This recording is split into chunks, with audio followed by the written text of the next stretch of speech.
অতি শুনিও নৃপতি এৰি খব কৰিল যেন কাজ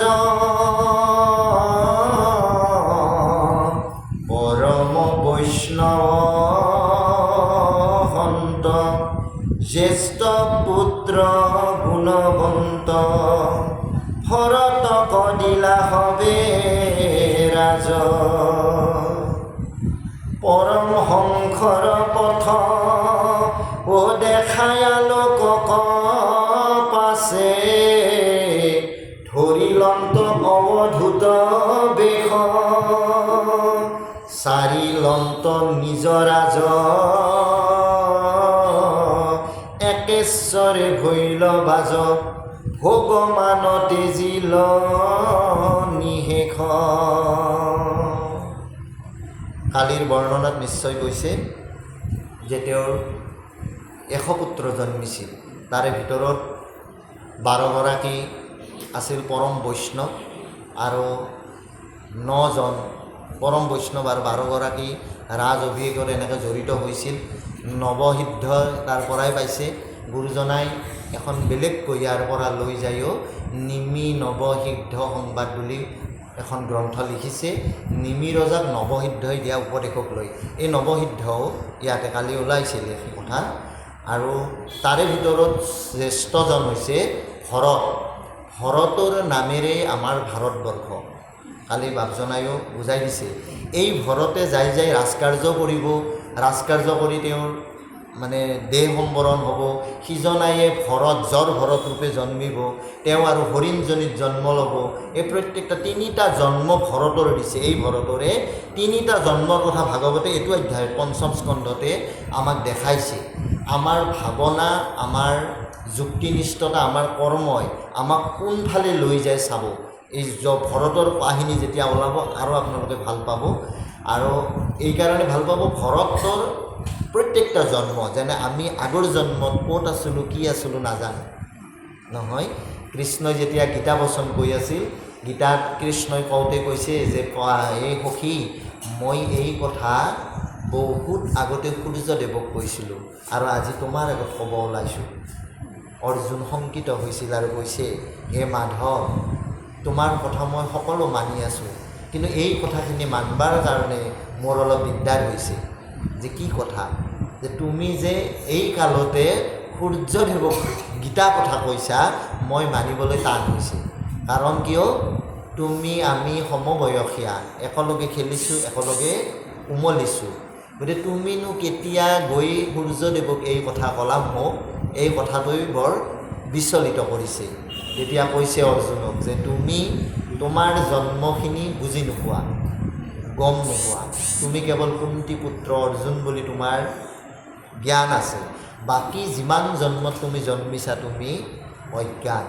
আৰু মই যিমানটা জন্ম লওঁ, মই যেইবাৰে অহা যোৱা কৰোঁ, মোৰ প্ৰত্যেকটা জন্মই মোৰ ধাৰণাত থাকে। আৰু সেইকাৰণে মোৰ আগৰ জন্মবিলাকত যেতিয়া মই আছিলোঁ তেতিয়াহে মই সূৰ্যদেৱক কৈছোঁ, যিটো তোমাৰ আৰু জ্ঞান আৰু ধ্যানে ঢুকি পোৱা নাই। কাৰণ তুমি এই জন্মৰ কথাটোহে জানিছা আৰু মোক লগ পাইছা। মই ইয়াৰ আগতো বহুবাৰ আহিছোঁ, তুমিও আহিছা, যিটো তোমাৰ জ্ঞানৰ পৰিসৰৰ ভিতৰত নাই। আৰু মই অজন্ম হৈও বাৰ জন্ম, নাহি জন্ম তোমাৰ তথাপি জন্ম ধৰা।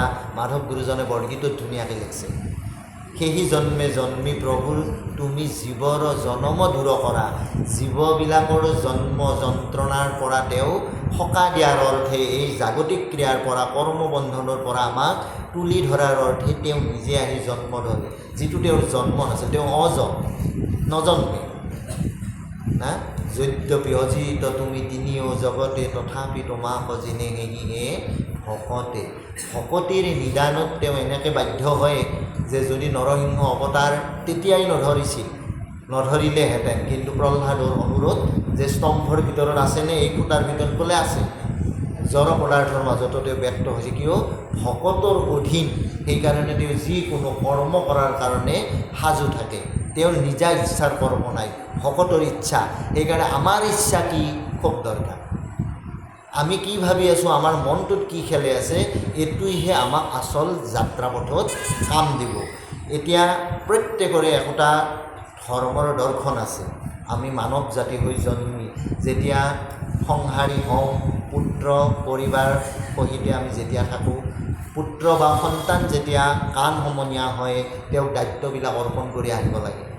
আমাৰ বহুতে কিন্তু বুঢ়া বয়সলৈকে নিজে বজাৰ কৰি থাকে, এই আমাৰ চলি একো নাজানে, পচা আলুক এটা দিখে দৈ দকনি, এই সি বাচবা নাজানে নাই, 2-4 দিন আনক আৰু আনক মাকৰ গালি খাই থাকক, ইথান বুজিব নহয় দকনি দিওঁ মুখ ঠগৈয়ে, এইবাৰ সি নিজে চাই চিন্তি আনব। যদি শিক্ষাটো নিদিওঁৱে কোনোদিন, নাজনা বুলি তাক কাষৰ কৰি থৈ দিওঁ, তেতিয়া আমাৰ আচল কাৰ্যটো নহ'ল। দায়িত্ব দি যাব লাগিব। চিৰদিন কোনোৱে নাই, আমিও নাথাকিম, আজি সিজন বাপু গুচি গ'ল, এনেকৈ বহুত। আৰু আমি প্ৰত্যেক নিয়তে আমাক কালে তেওঁৰ ওচৰ চপাই নি আছে, আমি নাজানো। কালে আমাক এনেকৈ নি আছে যে কাৰ কোনদিনা সেই সময় আমি কায়ো নুবুজোঁ। কিমান ফূৰ্তিত, কিমান আনন্দত বা কিমান ভাল লাগি ইয়ালৈ আহি আছোঁ, কিন্তু আমি নাজানো আমাৰ কেইটা দিন আছে, কেইটা উশাহ নিশাহ আমাৰ আৰু ৰৈ আছে, আমি নিজে ক'ব নোৱাৰোঁ। কেইটামান উশাহ নিশাহৰ পাছত আমাৰ যাত্ৰা শেষ হ'ব। গতিকে এই যে পৰম ৰূপত যিটো যাত্ৰা আমাৰ, সেই যাত্ৰাৰ সংগী হোৱাৰ কাৰণে বৈৰাগ্য মনোভাৱ। ঋষভ চৰিত্ৰ ভাগৱতৰ গোটেই তত্ত্ব দৰ্শনতে আছে বৈৰাগ্যতা। বিষয় বিভলৰ প্ৰতি যদি বিৰাগ ভাৱ নজন্মে, সিজনাই বাৰ জন্মিব লাগিব মায়াত বিভোৰ হৈ। মই যদি সন্তানৰ মৰমতে সদায় থাকোঁ, মোৰ চলি দুটা একো নাজনা, তাহো কি কৰি খাব, কি কৰি চলিব, সেই সময়তো মোৰ দুধাৰি চকুৰ পানী পৰি যেতিয়া মোৰ প্ৰাণবায়ু যাব, এই আত্মাটোই মুক্ত নহয়, মায়াত পিষ্ট হ'ল। তেওঁ এইবাৰ ঘৰত কুকুৰ হৈ আহিব, আহি চাৰিওফালে ডিউটি দি ফুৰিব, চাৰিসীমাত হৌ কাকো সুৰুম্বা নেদে, চুচ চালি। কিয় বোলে আহা সম্পত্তি ৰক্ষা কৰি দিব লাগিব মোৰ, বাকাতপা গেলিও আটা পাৰব, চুৰ আহিলেও আটা পাৰব, মানুহ গেলি আটা ধৰে। নহয়, কুকুৰ হৈ মৰি 10-12 বছৰ 15 বছৰৰ ভিতৰত কুকুৰৰ নিধন হ'ব, আত্মাটো আৰু মোকাল নহয়। কুকুৰটোৱে মুখৰ ফালে চাই চালা, তই একো কৰিব নৰলি, মোৰ বেটা হৈ কি কৰি তোক উপকাৰ কৰোঁ। এইবাৰ গৰু হৈ আহিব ইজনাই, গৰু হৈ আহি হাল টানি দিব, নতুবা গাখীৰ দি উপকাৰ কৰিব। এই ইয়াৰ চলিবলৈ খালি ইজনী ভালে হয়ে অলপ জ্ঞান বাঢ়লি, এইবাৰ গৰু হৈ আহিল। তাৰ পাছতো 20-25-30 বছৰ গৰু হৈও নিধন হ'ব, আত্মাটোৰ মুক্তি নহ'ল। গতিকে আমাৰ মায়া ছেদন হ'বই লাগিব। পুত্ৰ পৰিবাৰ সংসাৰ সা সম্পত্তি মান সন্মান এই একাষাৰ কৰি থৈ যাৰে 50 বছৰ পাৰ হৈছে, তেওঁৰ মনটো নিৰ্বাণৰ ফালে গতি কৰিব লাগিব, নিষ্ক্ৰিয় ভাৱ, অকাম ভক্তিৰ ফালে যাব লাগিব। আমাক সকামযুক্ত ভক্তিৰ কাম নাই। 51 50ৰ পাছত 51 অকলে বনবাসক যাওঁতে কৈছে 51। আমি বনবাসী হ'ব নোৱাৰোঁ। মনটো কিন্তু সংসাৰৰ পৰা উঠাই লৈ মই কাঠিৰ কোণাত বহি থাকিলেও চিন্তন ঈশ্বৰৰ হ'ব লাগিব, মনটোত বৈৰাগ্য আহিব লাগিব। পাম যদি খাম, নাপাম যদিও মোৰ কোনো কাৰো প্ৰতি অভিপ্ৰায় নাই, কাকো মই গালি দুলি পাৰাত নাই, যদি পাওঁ কিবা খাম। আপুনি নাখলেও 3 সাঁজ খাওঁ। আমাৰ যেতিয়া শক্তি হেৰি থাকে, কৰ্মক্ষম মানুহবিলাকে, বুঢ়া বয়সৰ মানুহে 3 সাঁজ নাখলেও হয়। ৰাতি খুব কম আহাৰ খাব আপোনালোকে, তেতিয়া আৰু আয়ু পাব। কম খাদ্যই আপোনাক আয়ু বঢ়াব। অত্যাধিক খানাই নিজক বেমাৰী সাজে।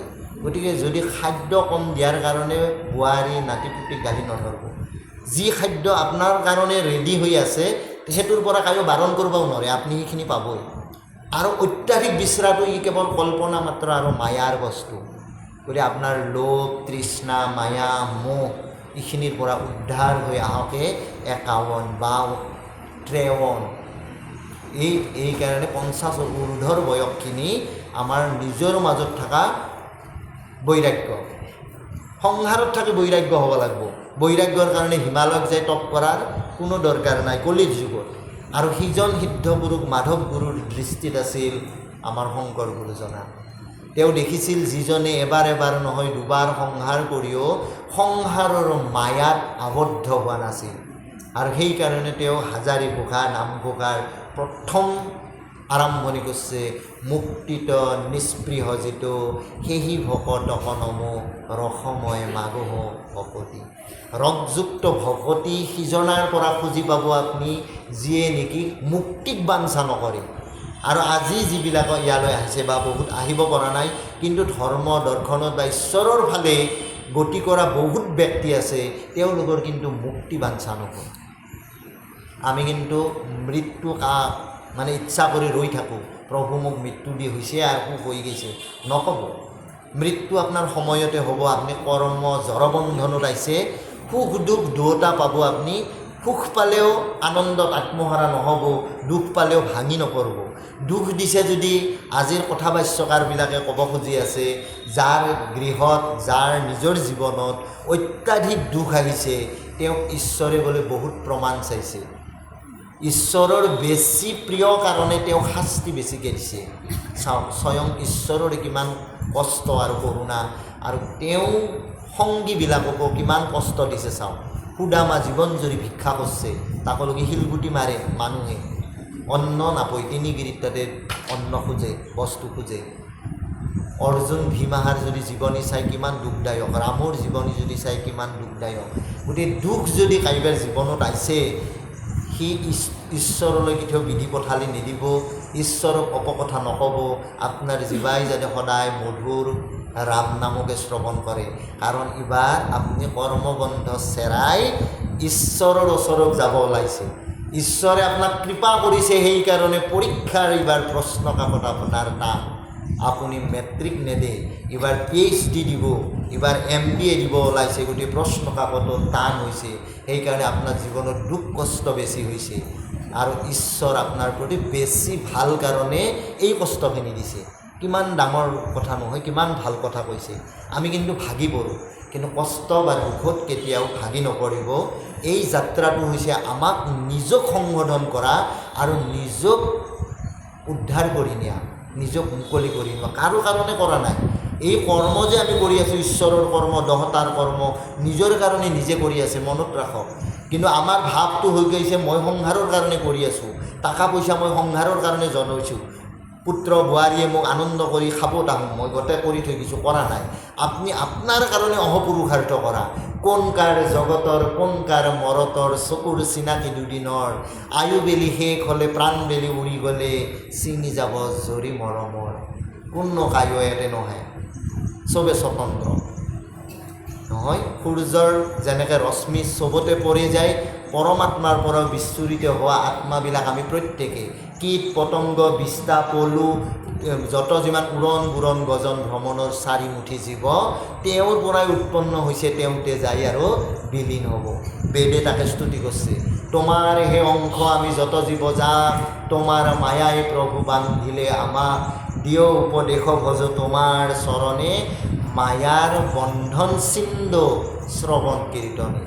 যি ভক্তি আপনা হবে কৰি আছে, এই শ্ৰৱণ কীৰ্তন উত্তম ভক্তিৰ দ্বাৰাই বেদে উদ্ধাৰ হোৱাৰ কাৰণে পণ লৈছে। হে প্ৰভু আমাক শ্ৰৱণ কীৰ্তন ভক্তি দিয়া।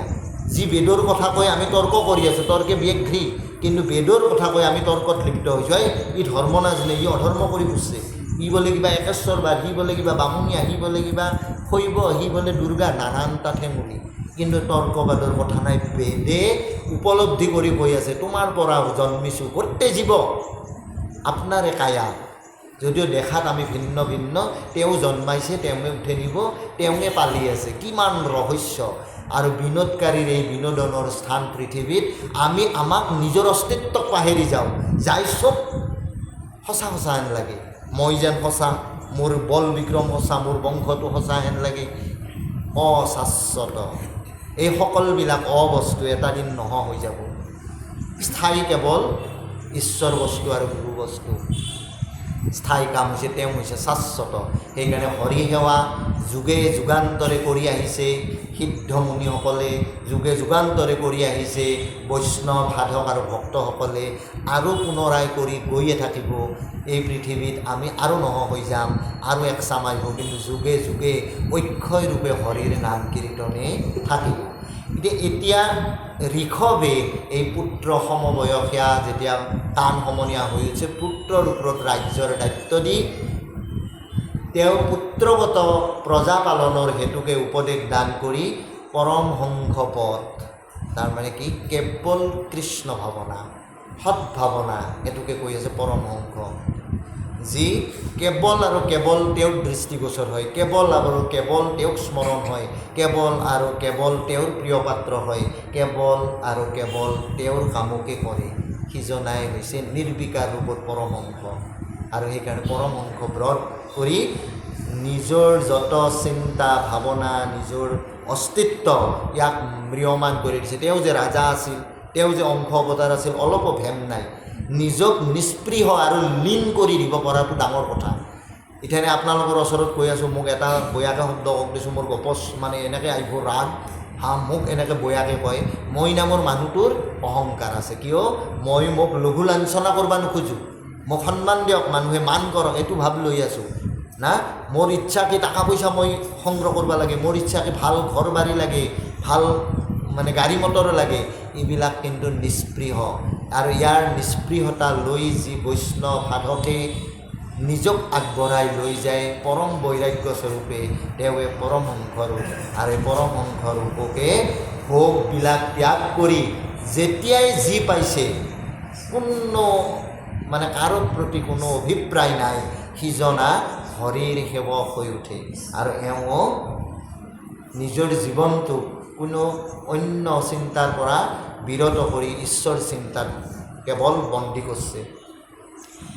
যেন বাতুলৰ থান নাহি বস্ত্ৰ পৰিধান, আউল জাউল ভৈলা কেশছয়, যেন কলা বোবাজনে নমাতেনো শুনে কাণে, চাই থাকে অন্ধ কৰায়। নিৰ্বিকাৰ হৈ উঠি সুখ দুখ যাৰ যশ না, তৃষ্ণা অনিদ্ৰা এইবিলাক কোনো তেওঁৰ ভাৱ নাই, অলসতা এইবিলাক মানে যিটো কলি মল আছিল, এইবিলাক তেওঁৰ লাহে লাহে দূৰ হ'ব ধৰিছে। সদায় নিস্পৃহ, যেনেকৈ ববা এটাই একো ক'ব নোৱাৰে, কালা এটাই একো নুশুনে, থিৰি লাগি কেৱল এনেকৈ চাই থাকে, কাই কি কৈছা শুনা নাই, চবে কথা কৈছে তেওঁ ক'ব পৰা নাই, গতিকে নিস্পৃহ, সম্পূৰ্ণ অবাক, বাকৰুদ্ধ হৈছে। আৰু বেলেগ বাণীও তেওঁৰ কাণত নোসোমা হৈ গৈছে। পটকে কৈছে খা খা ল কোক যা, তুমি দেখোন ইয়াৰে ৰাজা, ৰাজভোগ কৰি থাকিব লাগে, তোমাক ইমান ধুনীয়া পুত্ৰ, ভৰতৰ নিচিনা পিতৃৰ মানে দায়িত্ব ল'ব পৰা পুত্ৰ, তুমি কিয় বনবাসী হ'ব লাগে, কি হৈছে আপোনাৰ? কিন্তু ঋষভ এইটোৰ প্ৰতি নিস্পৃহ, তেওঁ এইবিলাক ভাৱনাতে নাই।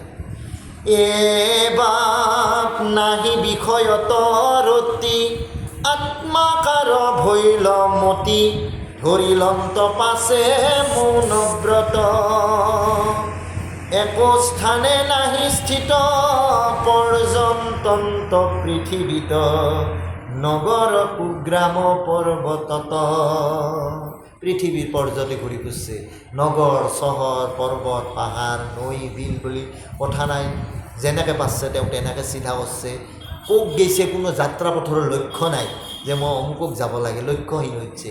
লক্ষ্য তেওঁৰ মাত্ৰ এটা, ঈশ্বৰৰ শৰণাপন্ন হ'ব লাগে। এই দেহ বল্লভ মোৰ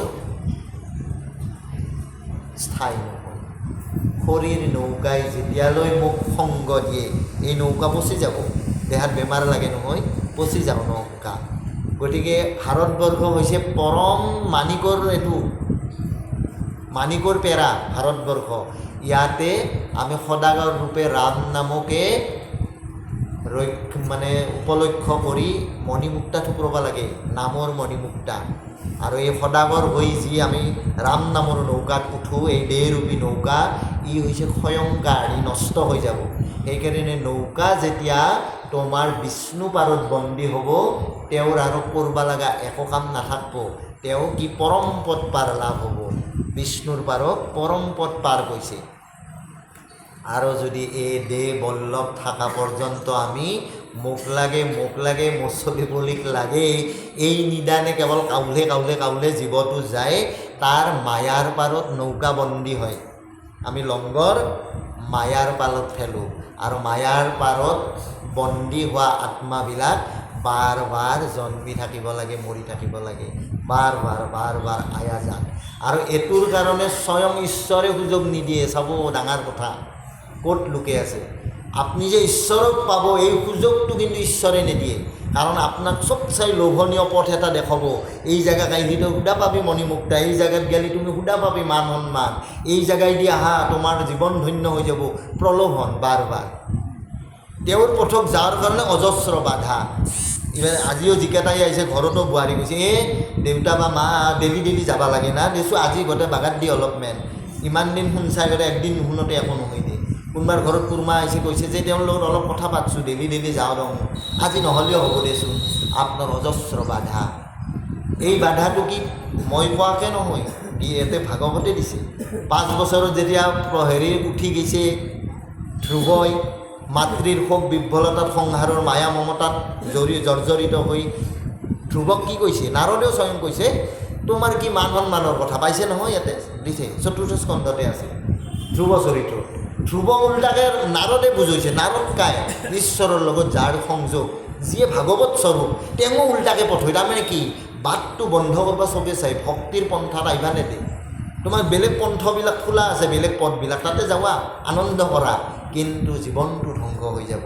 আৰু হৰি সেৱাৰ পথত যিবিলাকে ব্ৰত কৰি লৈছে, যিসকলে তাকেই ধ্যান কৰি লৈছে, তেওঁ আৰু কোনো কাৰণত অন্য ৰসত স্পৃহা নাই। হৰিৰ নামৰ ৰসত ইমানে মধুৰ যায়, সেই একবাৰ পি পাইছে, যি এক জীৱাত লাগছে সেই অমৃত, তেওঁ আৰু অন্য ৰসক তুচ্ছ বুলি ভাবে। সেইকাৰণে মুকুটিক বাঞ্ছা নকৰে, ভকতে বৈষ্ণৱে মুক্তিক বাঞ্ছা নকৰে, থৈ দি মুক্তি। মুক্তি হ'লে কি হ'ব?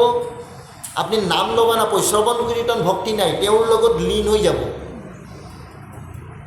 মুক্তি 5 প্ৰকাৰৰ। শালৈক্য, একে লোকত বাস সাজবা আৰু কৃষ্ণৰ লগত এখন স্থানতে থাকা। আমি যেনেকৈ এক স্থানত ইয়াতে আছোঁ, বা ভৱানীপুৰবাসী হৈ ভৱানীপুৰত আছোঁ, অসমীয়া হৈ অসমত আছোঁ, হিন্দু হৈ ভাৰতবৰ্ষত আছোঁ, এই একে স্থানত বসবাস কৰা শালৈক্য। সামুপ্য, সাযুজ্য, সাৰূপ্য, নিৰ্বাণ বা লীন মুক্তি, এই 5 প্ৰকাৰৰ। এই মুক্তিক বাঞ্ছা নকৰে ভকতে আৰু বৈষ্ণৱে। মুক্তি তেওঁৰ কাৰণে বিষয় নহয়, তেওঁৰ কাৰণে বিষয় ঈশ্বৰ সেৱা। আৰু ইজনা ঋষভেও যিহেতুকে নিজৰ ঐশ্বৰিক অৱতাৰ এটা লৈ পৃথিৱীলৈ আহিছে, আমাক দেখাইছে যে আমি সাধাৰণ ফেম খে গে সাধাৰণ জীৱনটোত পাৱা আমাৰ সুখ দুখৰ লগত আমি জড়িত নহয়, ইয়াৰ উৰ্ধত উঠিব লাগিব। এইটো হৈছে আমাৰ আত্মচিন্তন। ঋষভৰ যদিও নিজৰ আমাৰ কাৰণে কৰি থোৱা ব্যৱস্থাটো হৈছে ভাগৱতৰ আত্মচিন্তন। আৰু এই চিন্তনত বাধা সদা সৰ্বদা। মই নকলোঁ, নাৰদেও আহি কৈছে তোমাৰ কি অভিমান, তোমাৰ কি মান সন্মান, তুমি হৈছে সাধাৰণ শিশু এটা, তুমি কেৱল ফূৰ্তি কৰি কৰি খেলা খেলবা লাগে। মহাৰাজে কি কৰলাক, মহাৰাণী ক'ত দুখ পালাক, কি দৰকাৰ তোমাৰ? তুমি ঘৰলৈ যোৱা, তোমাৰ এতিয়া হাঁহি কিকিন্দালি ধেমালি কৰি থকা বয়স। যেতিয়া বয়স হয় তুমি বৈৰাগ্যক আহিবা, আজিয়ে হোৱা নাই নহয়। তেওঁ কিন্তু স্থিৰ, সেইকাৰণে আমাৰ মতি স্থিৰ হ'ব লাগিব। স্থিৰ যদি নহয়, ধ্ৰুৱ লোক নাপয়, ধ্ৰুৱই ঈশ্বৰৰ সান্নিধ্য নাপয়। গতিকে আমাক বিভ্ৰাট কাৰণে অজস্ৰ পথ আছে, এই যাতে আমি বিভ্ৰাট নহওঁ তাৰ কাৰণে প্ৰত্যেকে সচেতন হ'ব লাগিব। আৰু এইটো মন স্থিৰ যে মোৰ এক আৰু এক চিন্তন, সেইটো হৈছে হৰি সেৱা। ইয়াৰ পৰা যাতে কোনোৱে বৰ্জিত নহয়, কাৰণ জীৱনটো খুব মহামাণিক্য সদৃশ। আজিৰ জীৱনটো আমি কাই পাইছোঁ? সত্য যুগত যতে ক আছিল প্ৰাণী কলিত জন্মিব বলকৈ খানি। শাস্ত্ৰই দিছে আমাক জ্ঞান যে সত্যৰ যুগৰ যিবিলাক সাধক সাধিকা তপস্বী সিদ্ধ পুৰুষ আৰু সিদ্ধা গোপিনীসকল আছিল, তেওঁলোকে কলিৰ কালত জন্মিব। কলিৰ কালত জন্মিলে কি আছে সুবিধা? কম আয়াসতে, কম বয়সতে, একবাৰ মাত্ৰ তাকলৈকে হেলাতো যদি বলে ৰাম নাম, অজামিলে পুত্ৰক মাতছিল নাৰায়ণ বুলি। দায়িত্ব শ্ৰীহৰিয়ে লৈছে। লগালগ বিষ্ণু দূত পথেদি বিষ্ণু দূতে তেওঁক লৈ গৈছে। সুখ দুখ লগালগ নোহোৱা হৈ গৈছে, তপস্বী বেগ হৈ গ'ল। অজামিল আখ্যান 6ষ্ঠ স্কন্ধত, নেক্সট বাৰত হ'লেও পাব, কিন্তু ভাগৱতে আপোনালোকে পাইছে। গতিকে এইটো কি নামৰ মহিমা ইমান, যি স্থানত থাকি যি সময়ত জন্মি মনুষ্য শৰীৰ লৈ আহি ভাৰতবৰ্ষত সন্তৰ সংগত বহি ৰাম নাম ল'ব পাৰিম, তাৰ সমান সৌভাগ্যৱান কোনে আছে? আৰু এই জীৱনটো পাই যিয়ে সন্তৰ সংগ ইথানো অনুসৰণ কৰা নাই, যিয়ে ৰাম নাম লগৰ লগত বলা নাই, তেওঁৰ জীৱনটো শেষ। তেওঁৰ জীৱনটো কত আৰু চাহি বিছা কুঞ্জেল কোৱা হৈ কত জনি জন্ম ভুগব লাগিব, তাৰ সীমা সংখ্যা নাই। ইবাৰ জন্ম অথলে নেখেদব। মনুষ্যজনীৰ কৰ্মে নিশেষ জনিত ফুৰি, দীনবন্ধু দামোদৰে হৰি হৰি কতনা ভুঞ্জিল নাহি পাৰ। ও দীন বন্ধু কতনা ঘূৰিল নাহি পাৰ।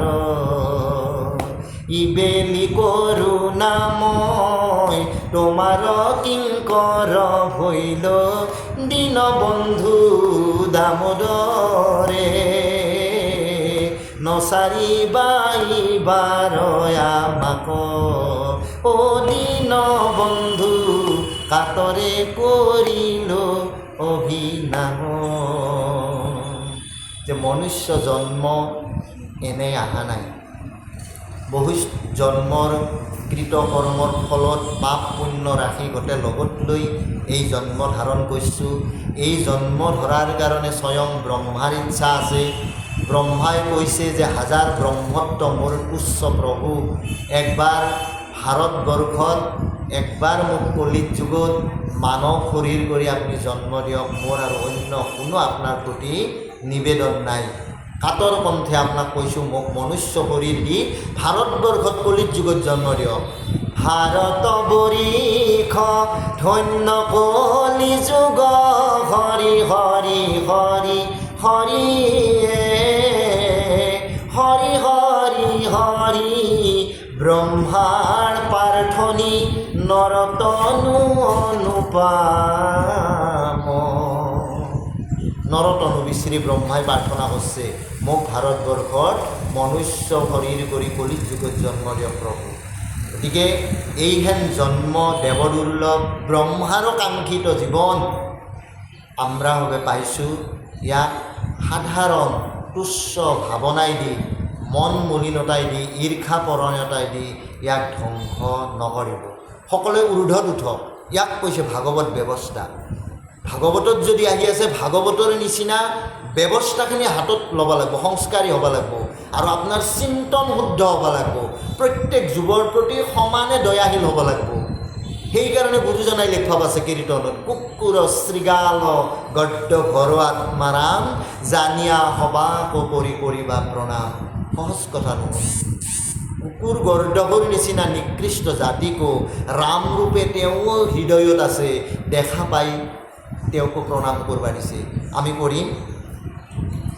ব্ৰাহ্মণ চণ্ডাল নিবিচাৰি কুল, দাতাত চৰত যেন দৃষ্টি সমতুল। হ'ব আমাৰ? হোৱা নাই, হ'ব লাগিব। কিন্তু আমি দাতাজনক কি বৰমাল্য দিম? ভাল আসন দিম। যিজনে 50 টকা দিছে পালনাম বুলি থাকে, হ'ব আহিহে আহিব, নাহে নাই। যাৰ মানে গোটেই গাজিখিনি দিছে, এই তাক বহিবা দিয়ে, মিঠাই চাপ কম বহি লৈ। কিন্তু কি কৈছে? ব্ৰাহ্মণ চণ্ডাল, জাতিভেদ প্ৰথা নাই। ব্ৰাহ্মণ চণ্ডাল বুলি কোনো নাই। জাত তাৰ কৰ্মই কৰে, আৰু সেই কৰ্ম যদি তাৰ ভাল, কৰ্ম যদি সংস্কাৰী, তেওঁক সেৱা কৰক, তেওঁক আচাৰ্য পাতক। ব্ৰাহ্মণ চণ্ডাল নিবিচাৰি কুল, দাতাত চৰত যেন দৃষ্টি সমতুল। চোৰ একজনক 2 চৰ সাধব, সাধজনেও মাৰিব যায়, বৈজাতজনেও মাৰিব। চুৰ কৰি খাবা আহিছা, কিন্তু শংকৰদেৱৰ ভাৱনা চাওক। তেওঁ কিয় চুৰ কৰিছে? সংসাৰৰ গৰ্তত পৰি। তেওঁ কিয় চুৰি কাৰ্যত ধৰিছে? চলি পলিটি ঘিলি আছে, একো খাওঁ পাওঁ নাই। আজি কি উপাৰ্জন কৰিব অক্ষম, সেইকাৰণে আপোনাৰ সম্পত্তিত হাত দিছে। শংকৰ গুৰুজনাই কৈছে, তাকো সুধা তাৰ জীৱনৰ কিয় এই অৱস্থা। গুৰুচৰিত যিসকলে পাইছে দেখা পাব। বিয়াতবিলাকে আগতে পহু চিকাৰ কৰিছিল, জাল পাতি থৈছিল, আৰু পহু লাগি থকা চবে জানে। যিবিলাকে জাল চাল পাতে, মাছ লগা জালতো গম পাই যাতে মাছ লাগছিল। বিজাল বিজাল পাখা চাখা আছেয়ে, ক'ত মাছটো কাইব হ'লকৈ নিছে ভাই ক'ব। ঠিক পহুৰ কাৰণে পাতি থোৱা, হৰিণৰ কাৰণে পাতি থোৱা জালতো চিকাৰী আহি দেখা পালাক ৰাতিপুৱা যে হৰিণ এতে লাগছিল। নখ চখৰ আচৰ আছে ধুনীয়াকৈ, আৰু হৰিণৰ খোজবিলাক চিনি পায় যিবিলাক বিয়াত পহু চিকাৰ কৰা। সিংহৰবিলাকো জানে, সিংহ থকা বাঘ থকা ঠাইকে তেওঁলোকে নাযায়।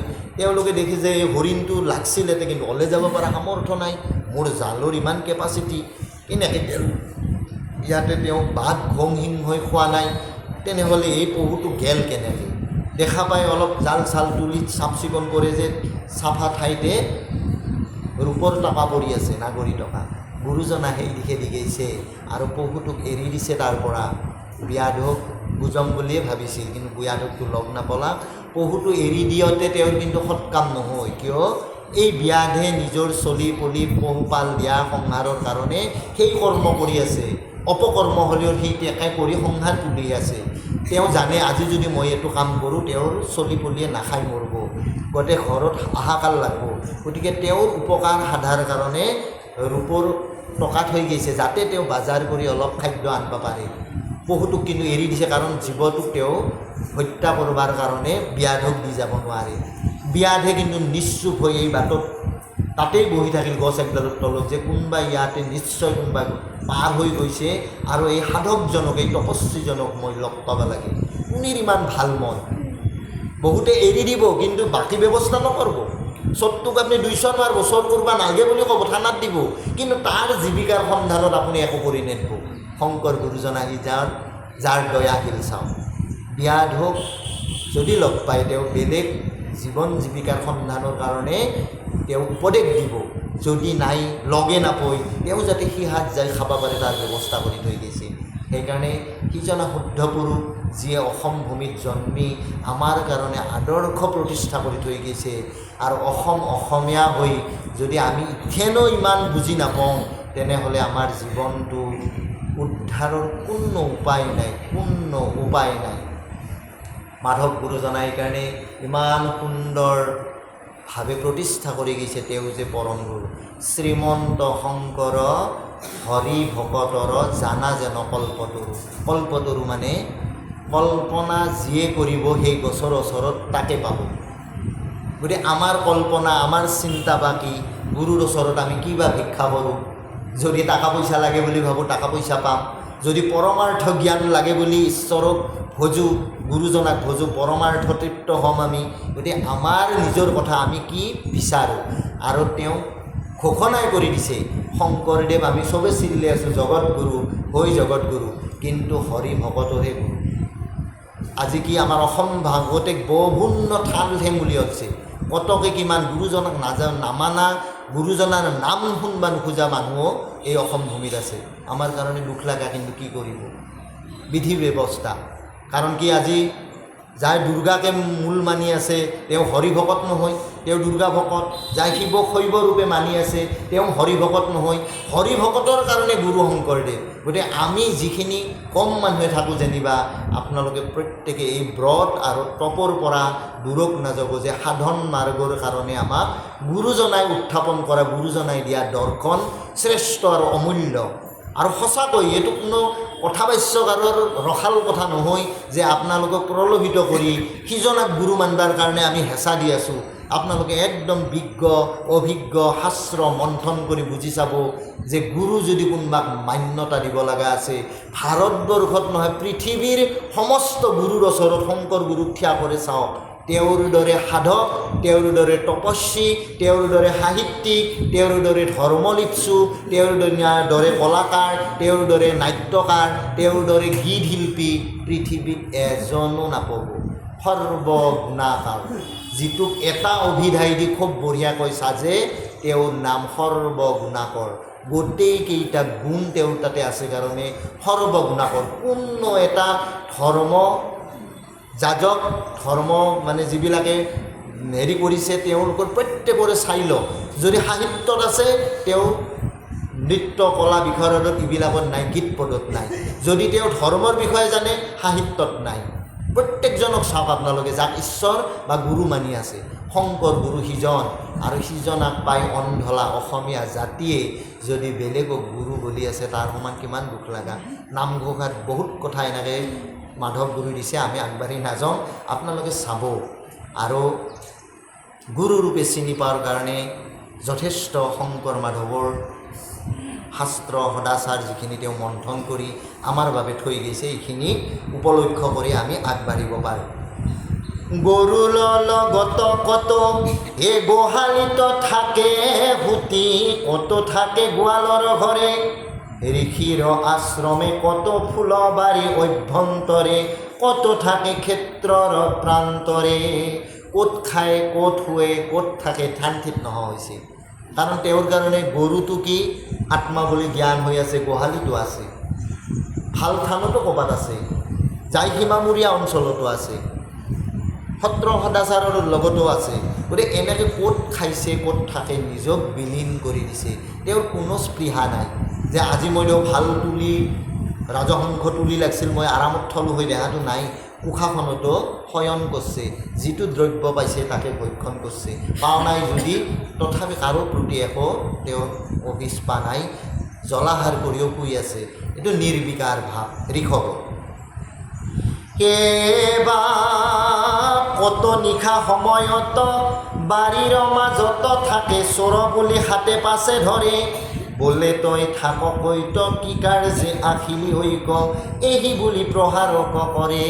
বাৰীৰ মাজত কাইবা লগ পাই পেলাই চালা চুৰ চুৰ আটা ঘেৰি পাৰি টচ চচ মাৰি আমাৰ মানুহ বিচৰি হৈ লৈ নহয়, গৰু চুৰ খেদি ফুৰে। গতিকে তাক চুৰ বুলি ভাবি ঋষভক দগৰি পিটে, পিটি ভাবছে চালা চুৰ কৰি খাবা আহিছা। ৰাজা বুলি যে আগৰ এইটো ভাৱ নাই, দেহাৰ ৰূপ বদলি গৈছে, দাড়ি মুখে ভবকাৰ অস্থি চৰ্ম নাই, ঘৰেৰি ঘূৰি ফুৰিছে। গতিকে বাতুল যেন পাগলৰ মতন তেওঁ ঘূৰি ফুৰিছে আৰু কতকৰ মাইৰ খাইছে, কতকৰ কুমন্ত্ৰণা পাইছে, কতকৰ মানে গালি শুকনি পাইছে। এনেকৈ জীৱনটো তেওঁৰ আগবাঢ়ি নি আছে।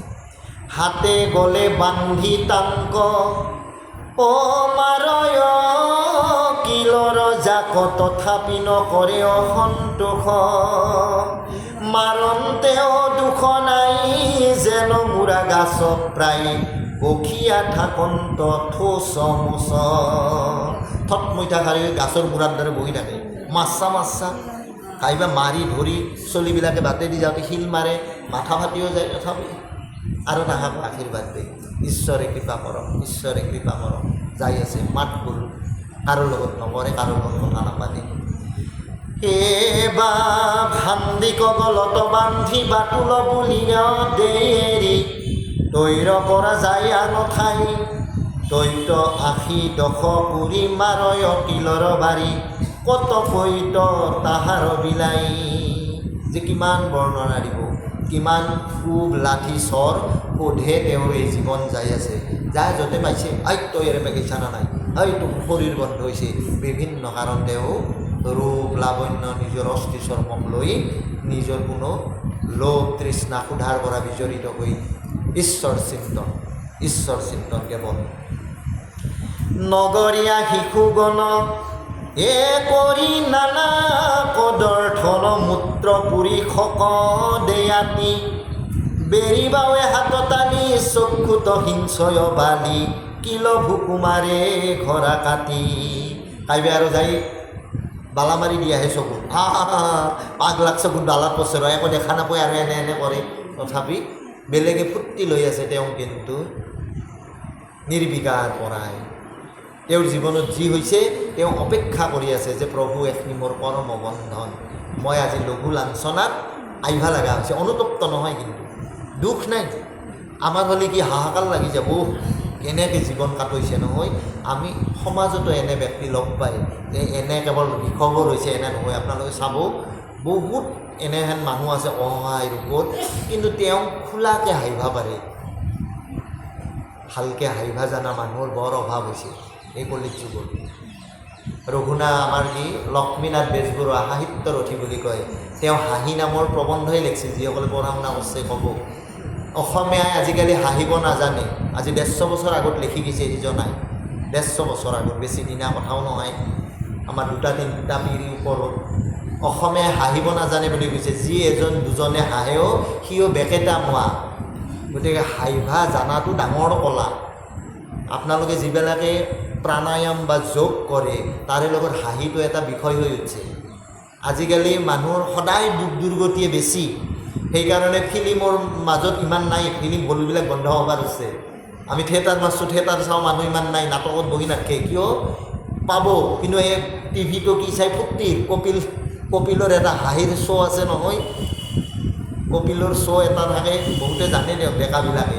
কপিলৰ শ্ব'টো চাই কিয় আপুনি এনেই দুৰ্যোগ দুৰ্ভাৱনাত সদায় মেণ্টেল ষ্ট্ৰেছ এটা মানসিকভাৱে খুব এটা মানে প্ৰেছাৰত আপুনি ৰৈ থাকে। আৰু এটা চিৰিয়াছ নাটক চাই কাইবাৰ কান্দাৰ লগত তাহাক কান্দি কান্দি থাকাৰ মন আৰু নাই, অলপ ফূৰ্তি বা কামহে কৰে। সেইকাৰণে ফূৰ্তিত যাবিলাকে কৰে এই কামটো কৰে। আৰু যিবিলাক আচল ফূৰ্তিবাজ মানুহ তেওঁলোকৰ জীৱনতো দুখ বহুত থাকে, কাকো নেদেখোঁ। আৰু তেওঁৰ আত্মাটোৱে পৰমাত্মাৰ সান্নিধ্যত থাকে কাৰণে তেওঁ আত্যান্তিক সুখ পায় বুলি কৈছে মাধৱ গুৰুজনাই। আত্যান্তিক সুখ তজুপদ সেৱা হৰি হৰি হৰি হৰি সেৱা পৰি হৰি সি সুখে ভৈল বঞ্চিত। কিহৰ পৰা বঞ্চিত হৈছোঁ? আত্যান্তিক সুখৰ পৰা। সেৱা, তেওঁৰ সেৱা যেতিয়া নকৰিম আচল অন্তৰাত্মাৰ সুখৰ পৰা আমি বঞ্চিত হওঁ।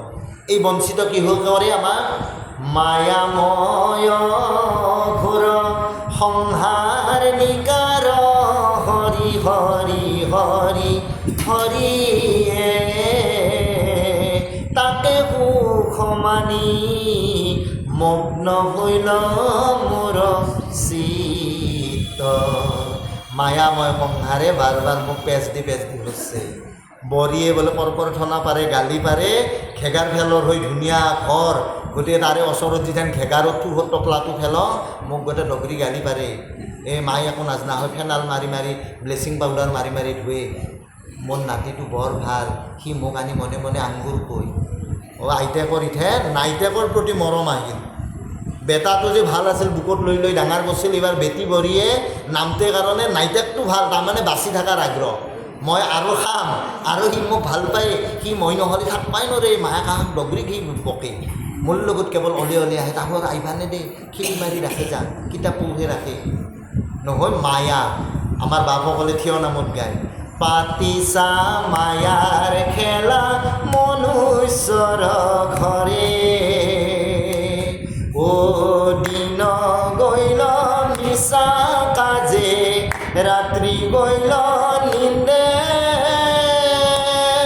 প্ৰভু মনৰে মন পখী মোৰ নিতে নব ঘৰ সাজে, পাতিছা মায়াৰ খেলা মনুষ্যৰ ঘৰে।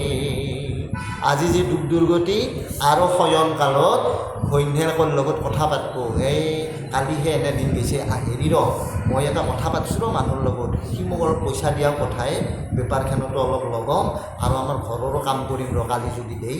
গতিকে দুয়োটাই সন্তুষ্টি আৰম্ভ হ'ল। অনদিনা যে আহি এই সুৎখোৰ মহাজনে গালি পাৰি গৈছিল, দুয়োটাই কান্দছিল, এইগিলা এইগিলা ৰাতি আৰু কিবা অলপ খাই লৈ দুয়োটাই নিদ্ৰাত বহতে আৰু আলোচনা, পাতিছা মায়াৰ খেলা মনুষ্যৰ ঘৰে।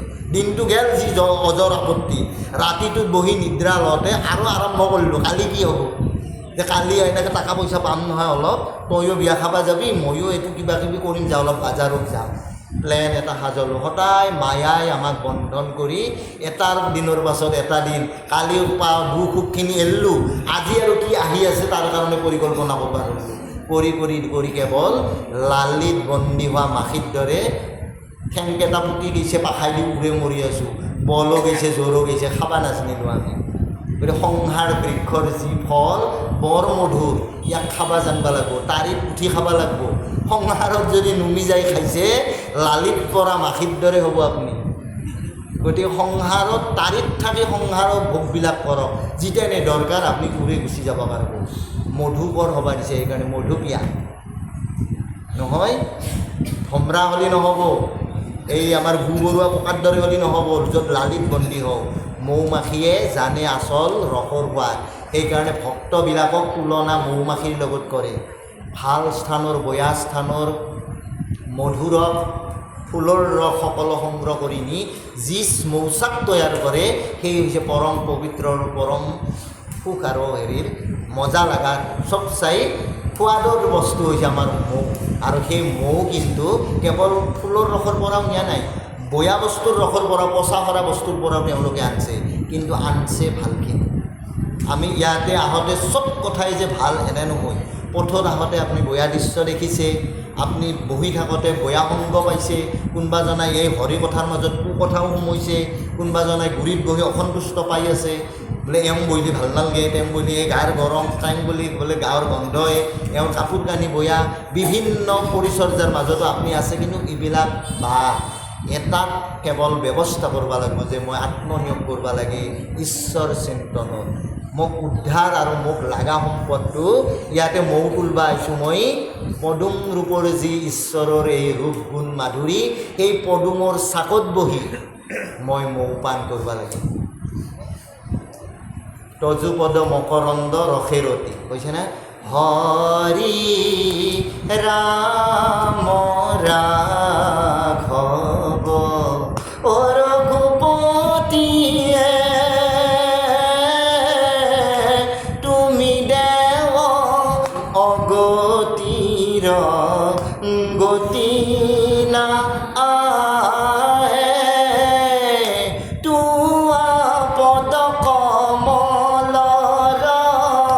মকৰন্দ ৰসেৰতি কৰিয়া থাক কমৰ মতি নাই হৰি।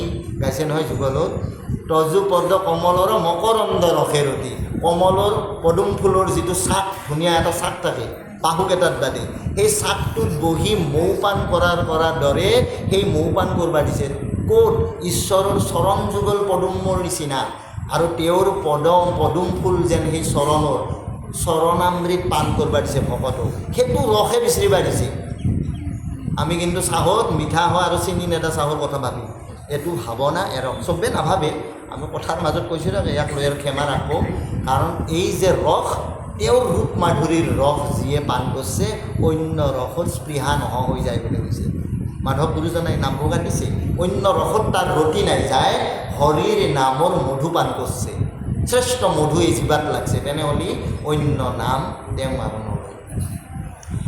এ বাপ নগৰীয়া শিশুগণ কৰি নানা কদৰ্থন, ও বাপ বিপক্ষে কৰয় গাৱে কত কত থুথুৱাৱে, কদৰ্থিয়া গালি পাৰে আতি আৰু লাঠি হ'ব পাৰে গাত, ইংগিত নকৰে তাক যেন ময় মত্ত মহাহাতী। হাতীক আৰু লাঠি দি কোবে কি কৰিব? তেওঁকো খাইবে, কোবইছে খাইবে, ঠাট্টা কৰিছে খাইবে, গলতে দিছে আহি, কোনোবাই বালা মাৰি দিছে চকুই নাকে, নিস্পৃহ একোহতে তেওঁৰ না খং না অভিমান না কিবা কাইবাৰ প্ৰতি গালি গালাজ। সেই মতে দুষ্ট নৰে ও নানা কদৰ্থনা কৰে, তথাপি নাহিকে ক্ৰোধ এৰিলা দেহৰ সংগ, অহংকাৰ ভৈল ভংগ, নিজ স্বৰূপত ভৈল বোধ। নিজৰ স্বৰূপ কি? আত্মা। যদি মই সুন্দৰ শৰীৰটোৰ কথাৰ অভিমান ৰাখোঁ, মই মোক জানা নাই। আৰু চবৰে আমাৰ এই মুহূৰ্তত ঘটি থকা ব্যৱস্থাটো হৈছে মই মোৰ কথা চিন্তা কৰোঁ, ব্যক্তিকেন্দ্ৰিক হৈ উঠিছে। তুমি নহয়, কিন্তু তুমি ইয়াৰে কোনোৱে নহয়। তোমাক জন্মাইছে কাৰণে জন্মিছা, ৰাখি আছে কাৰণে ৰৈ আছা। যোনদিনা লৈ যাব তেওঁ লৈ যাব। নিজৰ সামৰ্থত না বাচি থাকিব পাৰছোঁ না জন্মিব পাৰছোঁ। নিজৰ কাৰণে নামটোও মোক বেলেগে দি লোৱা, মোৰ বোলা সম্পদটো একো নাই, কিন্তু মই মোৰ বুলি এনেকৈ থাকোঁ। মই সদায় তেওঁৰ প্ৰতি ঈৰ্ষা, সদায় তেওঁৰ প্ৰতি মোৰ লম্পট আচৰণ, সদায় তেওঁ মোৰ আগত যাব বুলি মোৰ বিভিন্ন পৰিকল্পনা বুদ্ধি সাজি থাকোঁ। তেওঁ যাতে মোৰ আগত যাব নোৱাৰে, তেওঁক কৰি যাতে মই মান্য হওঁ। ইহপাৰ ব্যস্তনিত আমি পৰি সংসাৰজনিত বাৰ বাৰ আয়াজাত কৰি আছোঁ। মানৱৰ ধৰ্ম কিন্তু এইটো নহয়, আত্মবোধ। আমাৰ যাত্ৰা লাগে, আত্মাটোক সৎ কামত লগে আমাৰ যাত্ৰাটো শুদ্ধ হ'ব লাগিব। সংস্কাৰ, বাক সংস্কাৰ, খাদ্য সংস্কাৰ, গমন সংস্কাৰ, 8বিধ সংস্কাৰ আছে। এই 8টা সংস্কাৰৰ পৰাহে এটা মানুহ পবিত্ৰ হ'ব। পবিত্ৰ মানুহজনেহে আত্মাটোক পবিত্ৰ ৰূপে ঈশ্বৰক নিব পাৰিব। ডাঙৰ খেলাই খেল নহয়। ঈশ্বৰৰ পৰা আহি নিজকে স্বয়ম্ভু বুলি ভাবোঁ। অমুক কি বোলে মই তাৰে মেইন, অমুক কি বোলে ঘৰখন মইহে চাম্ভলি আছোঁ, হইল স্বতন্ত্ৰ ইটো কিনো অদ্ভুত। নিজক নিজে গৰ্বী হৈছোঁ, কি সংসাৰ কেন কাৰ মোৰ, এই ঘৰটো কাৰ মোৰ, গাড়ী কেনে বোলে কেনে লাগছে, এইবাৰ বহুত টাকা যে লৈছোঁ, এইবাৰ পূজাত বৰ দামী গাড়ী লৈছোঁ মই, কেনে লাগছে, বৰ বঢ়িয়া মাইলেজ দে, নানানটা কথা আমাৰ। গতিকে কি স্বতন্ত্ৰ, নিজে অহংকাৰী হৈ উঠিলোঁ। আমাৰ গোটেই ব্যৱস্থাটোতে অহংকাৰ হৈছে মোৰ। পাইছে, আত্মাটোক যে আমাৰ ঈশ্বৰৰ ওচৰত যাব নালাগে, মনটোই যে আমাৰ বিভ্ৰাট সাজে, মূলতে মনৰ এটা অংশৰ নাম সিদিনাও কৈছিলোঁ, 4টা স্থিতি মনৰ, আৰু অহংকাৰটো হৈছে চবচাই ডাঙৰ স্থিতি। এই অহংকাৰ কিয়? ৰূপৰ অহংকাৰ। এই অহংকাৰ কিহৰ?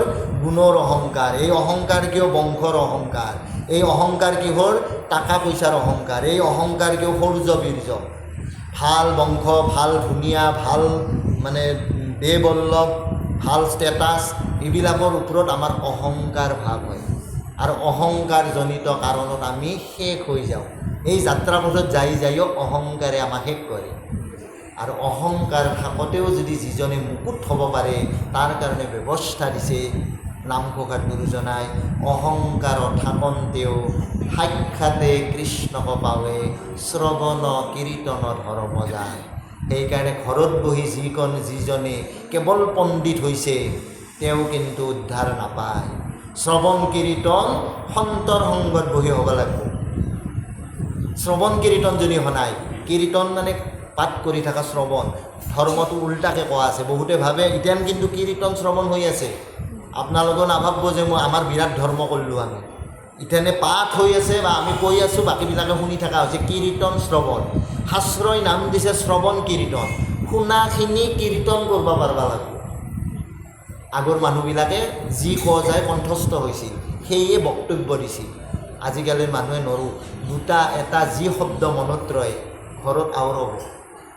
ভাত ৰান্ধি থাকোঁতে পাৰিব, গৰু চাৰি থাকোঁতে পাৰিব, হাল বৈ থাকোঁতেও পাৰিব, বাহি বন কৰি থাকোঁতেও পাৰিব। যি প্ৰাৰ্থনা আহে তাকে আওৰলা, ভুল শুদ্ধৰ কোনো কথা নাই, কোনো কথা নাই। ওৰ বস্তুটোতে লগ লাগক, ৰাম বলবতো আপুনি কেৱল ৰাম নামৰ ইচ্ছা, তেওঁৰ থাপনা বছৰত তেওঁৰ কথা বলক। ইয়াৰে পাছতে পাব আপোনালোকে জ্বৰ ভৰতৰ কথা আহিব। জ্বৰ ভৰতে শিক্ষা দীক্ষা একো নাই। জলভৰত বুলি কয় আমাৰ গাঁৱত, কৈ থাকোঁ জলভৰত, একো নাজনা মানুহটোক জলভৰত বুলি কয়। জলভৰত নহয়, জ্বৰ ভৰত। জ্বৰ মানে যাৰ চেতন নাই।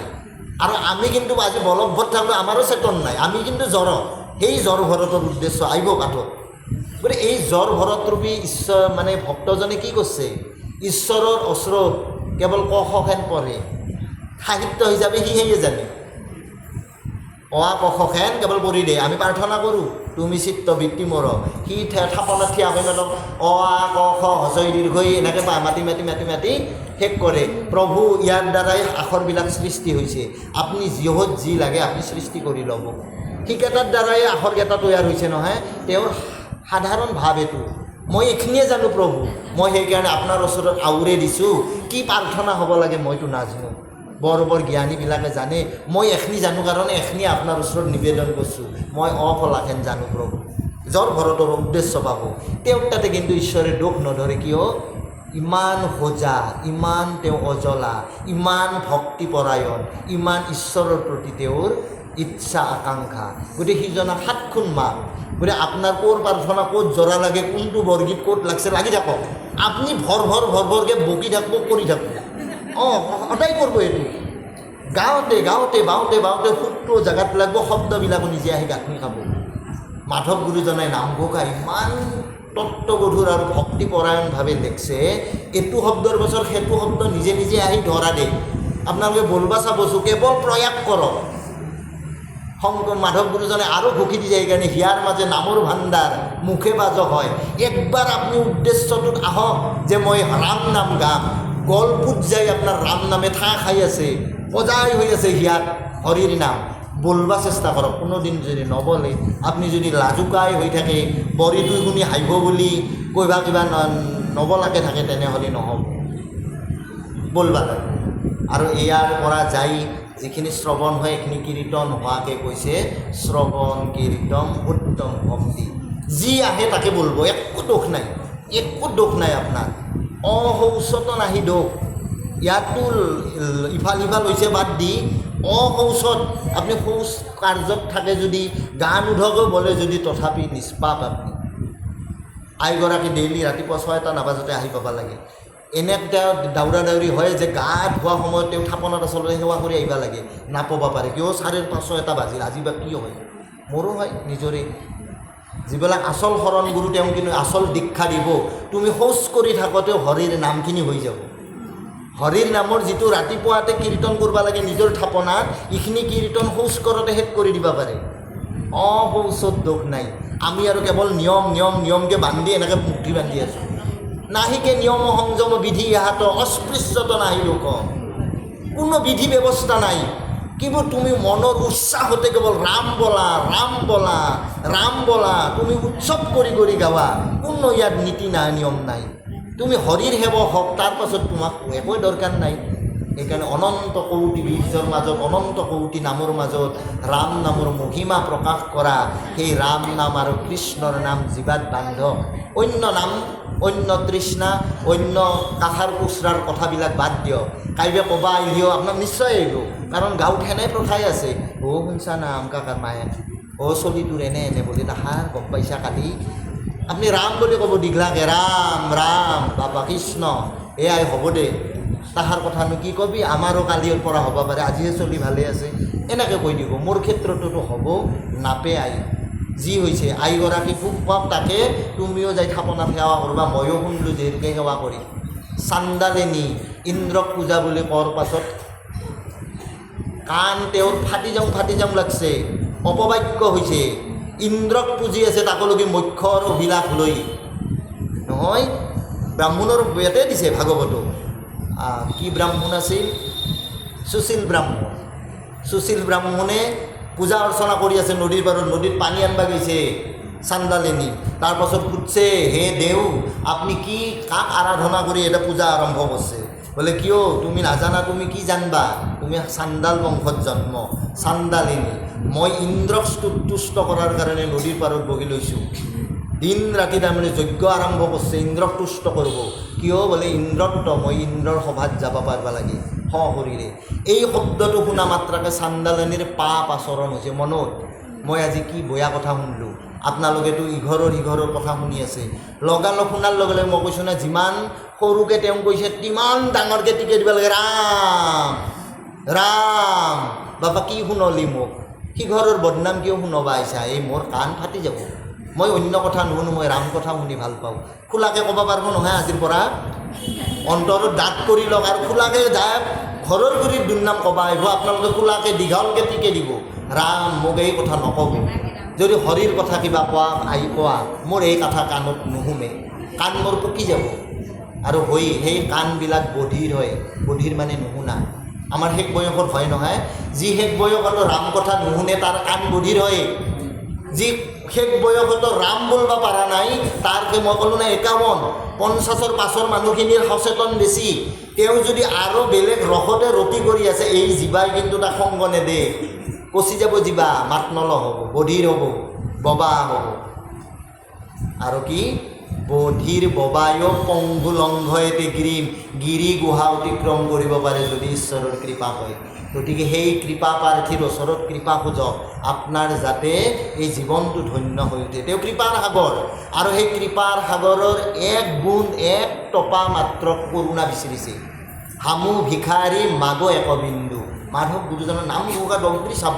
যিবিলাকে চাইব পাৰে হামু ভিখাৰী মাগ একবিন্দু ভিক্ষা তেওঁ কি কৰিছে ভাল ঘৰ এটা লাগে বুলি কৰা নাই ঈশ্বৰৰ ওচৰত বিচাৰি আছে আমি বৰ ভিক্ষুক কিন্তু আপোনাৰ কৃপা ৰসৰ এক বিন্দু কণিকা মোক দিয়ক মই ধন্য হৈ যাম কিন্তু বহুত ল'বাও নোৱাৰোঁ আমি কোনজন ঈশ্বৰৰ গাইছোঁ সিদিনাই কৈছোঁ সিজন ঈশ্বৰৰ ওচৰত গাইছোঁ যিয়ে পইলা চাউল 2 গেল খাই 3 লোকৰ সম্পত্তি দিব পাৰে গতিকে সেনেহেন ঈশ্বৰৰ শ্ৰীচৰণক আমি আহিছোঁ তেওঁৰ কথা শুনি আছোঁ গতিকে আমাৰ নিৰ্ভয় থাকিব লাগিব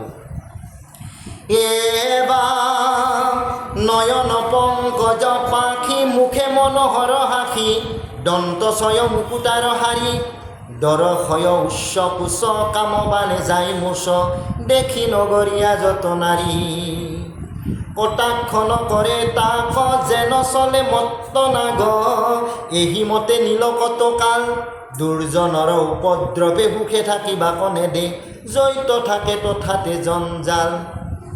দৈত্য দানৱ অৰ্থাৎ যিয়ে কুসংস্কাৰ ত্যাগ কৰি অপসংস্কাৰী হয়, যিয়ে যজ্ঞজনক যজ্ঞস্থানত নিদি অপলাপ কৰে, তেওঁৰ স্থানৰ পৰা স্থলাভিক্ত কৰে, এইখিনি সমাজৰ ওচৰত দুৰ্জয় বুলি কৈছে। তেওঁলোক দুৰাচাৰ, তেওঁলোক আচাৰ অনীতিহীন, আৰু সেইকাৰণে তাৰ দুৰ্জনৰ সংগ আমাৰ এই পৃথিৱী মহলত থাকিবই থাকিব।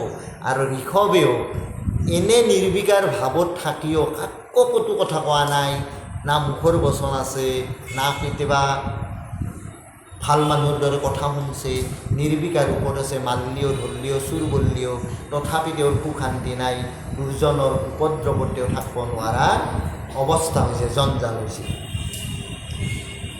এবাৰ যোগ চিন্তিবা কটান এ নাহি নিৰন্তৰ স্থান পাছে থিৰ কৰিলা মনত নাহি জাত সমাগম পক্ষী পাছে হেন বন ধৰিলন্ত আজগৰ ব্ৰত।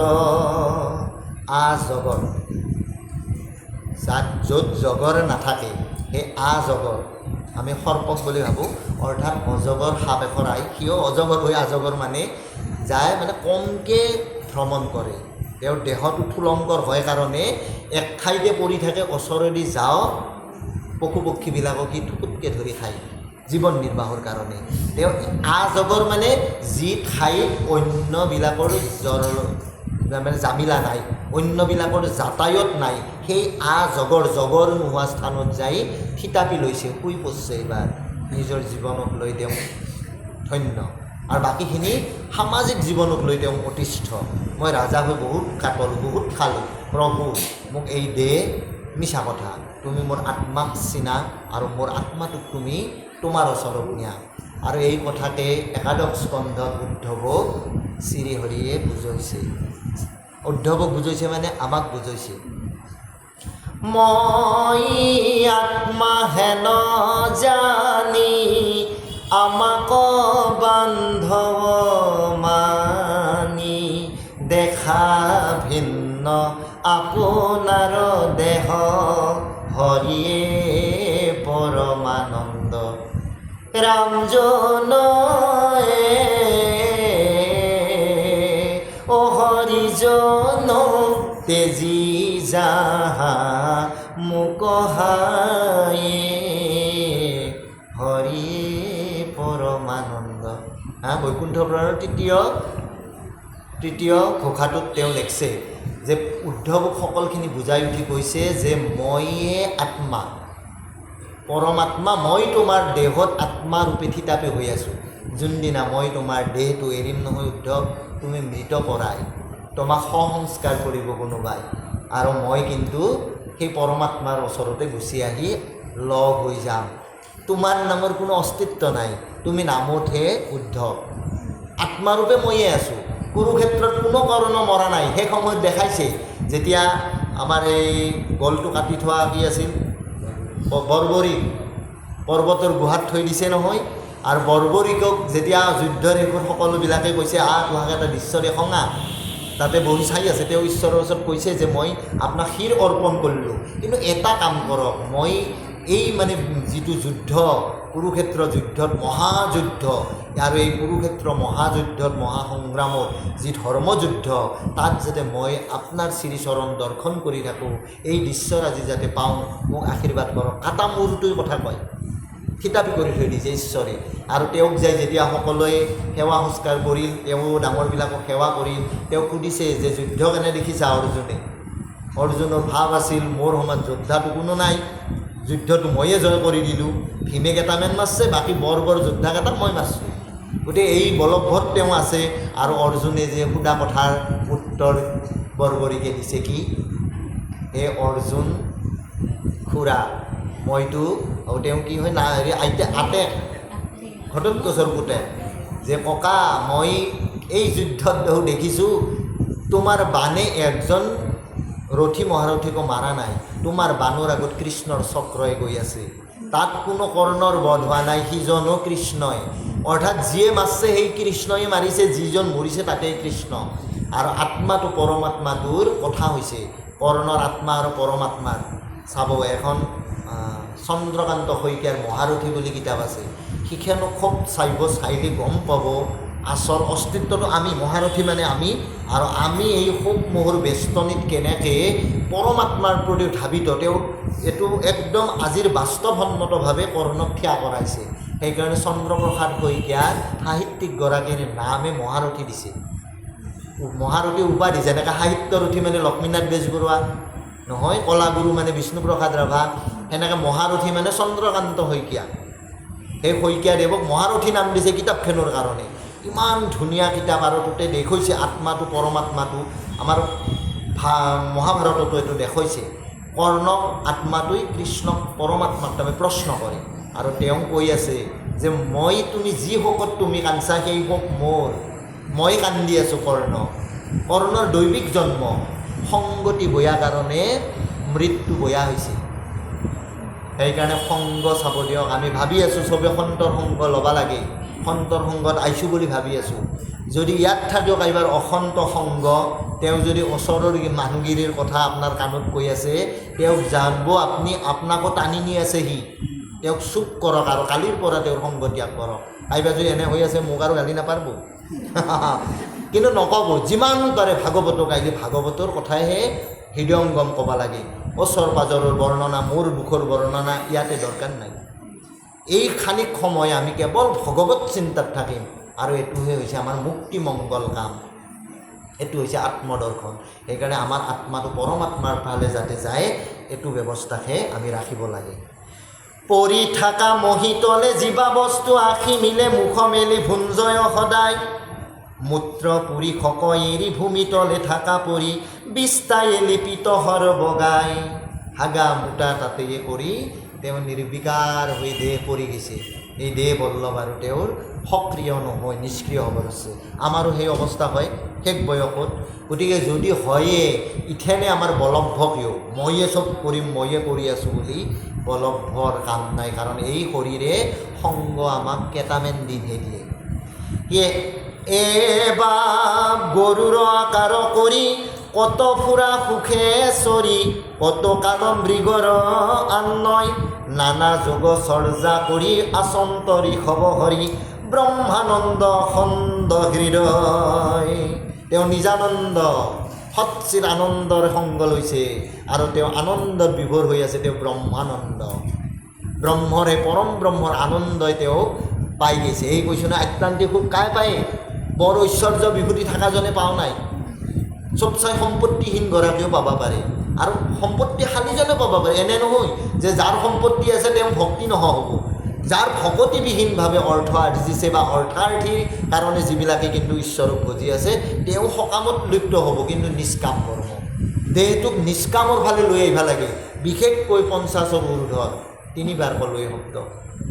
তাৰমানে আমাৰ সময় মোটামুটি হৈছে, আমি আৰু খাওঁ পিয় ৰূপ গুণ ঐশ্বৰ্য বিভূতি মান সন্মানত জড়িত হ'ব নাপায়। আমাৰ কিন্তু এই মুহূৰ্তটো আছে, মোক মান লাগে, মোক মানে হেৰি আছে, নিজৰ অভিমান আছে নহয়। এই লাঞ্ছনা গাঞ্ছনা এইবিলাক বন্ধ হ'ব লাগিব। এইটো হৈছে ভকতৰ অভিপ্ৰায়। আৰু তেওঁ হৈছে তেতিয়া নিষ্কাম ভক্তিৰ ফালে অনুৰক্ত হৈ যাব, তেওঁ ঈশ্বৰৰ অনুৰাগী হ'ব।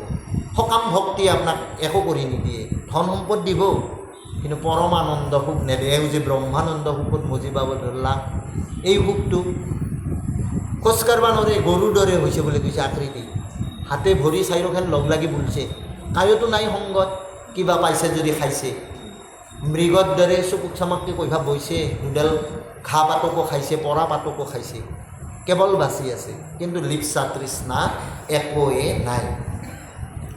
মুক্তিৰ ঈশ্বৰ হৈয়া কৰিল দুষ্কৰ কৰ্ম, দেখাইলা লোকত বীৰপতি, যোগ সিদ্ধি যত যত ভৈলা তাতে উপগত, নকৰন্ত ইচ্ছা তাক প্ৰতি, অনিমা লক্ষিমা আদি যোগ সিদ্ধি যত মানে, পাইব নলৱে যোগীগণে, ঐশ্বৰ্যত পৰে আৰু নাহিকে অনৰ্থ ঘোৰ, এতেকে হেতে জয় আপনে। ঐশ্বৰ্য বল বুদ্ধি বিক্ৰম তেওঁৰ কোনো দৰকাৰ নাই।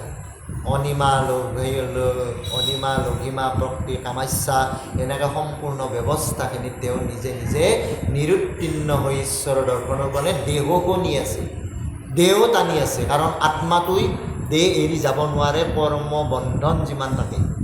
আমি যি কাৰ্যৰ কাৰণে আহিছোঁ, আমাক জন্মইছে ঈশ্বৰৰ আমাৰ কৃপা। এই জন্মত গোটেই কৰ্মফল আমি শেষ কৰি থৈ যাব লাগিব, ইয়াতে সুখ দুখ গোটেই পাম।